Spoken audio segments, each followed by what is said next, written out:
I have a couple questions for you as it relates to the new tax reform. I know a lot of our donors are interested in learning how it might impact them from a charitable standpoint. So the first question I have is, how is the charitable sector impacted by the Tax Reform Act? Well, there were in this 500 pages of legislation and about 500 pages of additional explanation several provisions that directly affected charities relating to their endowments or the taxation of unrelated business activities, things of that type. But the primary effect, I think, is going to be on the ability of individual donors to deduct their charitable contributions. Mm-hmm.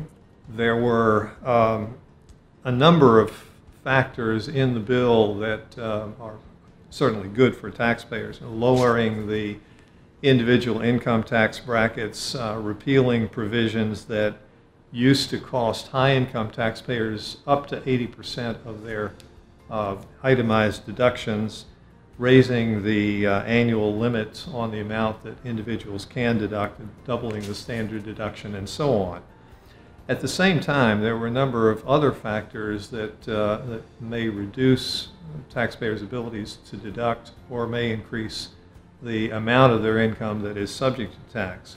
For example, there was the elimination of personal exemptions and elimination or curtailing of a number of widely used deductions like the ones for state and local income taxes and property taxes, for mortgage interest, for home equity line interest, for tax return preparation, and so on.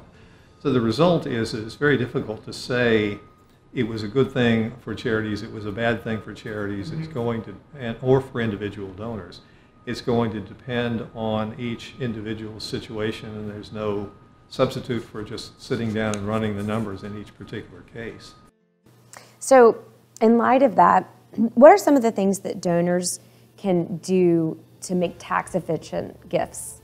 Or do they still have the opportunity to do that? Nearly all of the techniques that we have traditionally used for charitable contributions remain just as effective as they ever have been. For example, a gift of appreciated securities not only allows a donor to make a gift of a particular size, but also still avoids capital gain tax on the gain that was built up in those securities. Charitable gift annuities still allow you to generate a deduction if you itemize, but also to get a partially tax-free stream of income for the rest of your life. The same way for charitable remainder trusts, charitable lead trusts, remainder interest in personal residences, all those familiar types of gifts remain effective. And one that's going to be particularly attractive for donors who are at least 70 and a half is the ability to transfer tax-free funds directly from an IRA to a charity so that those funds aren't included in the donor's taxable income as they normally would be. But I think one of the key points is that all of this tax change is a distraction and shouldn't distract us from the key point, which is that the need is still there. You know, the needs, in fact, in the areas of education, healthcare, social services are probably greater than they ever have been. Mm-hmm. And so still the primary purpose is of a gift is to support a charity that we have a particular interest in. Well, thank you so much for your time.